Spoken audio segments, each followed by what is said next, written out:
Hello, welcome to another episode of the Ikan Bilis Weekly Forecast Show. Our weekly forecast is published every Sunday, 4 p.m. UK time to help you navigate the sea of market volatility. Please subscribe and click the like button before we dive into the charts. For the SPX, if there's no black swan event, this bullish spin buy is extremely bullish.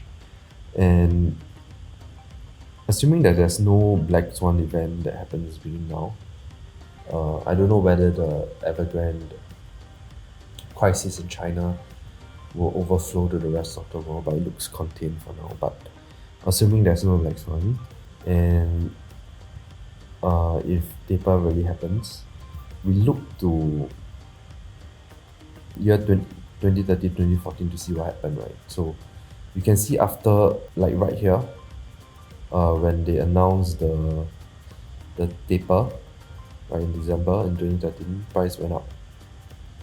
And then it dumped Q1 and it went up.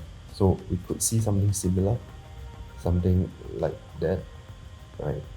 And then the rest of 2024 will be up. But not so dramatically up. Sorry, I was controlling the mouse. But basically, slow grind up and then ready for another dump in 2022. Yeah, so one final hurrah. So I think as it goes up, it would be safe to just start to cash out later on risk on. We've come to the end of the video. If you think our content is useful to you, please like, share, and subscribe. Our Discord channel is up and running, and it's the best place to stay current with our latest updates. See you there, or until next week.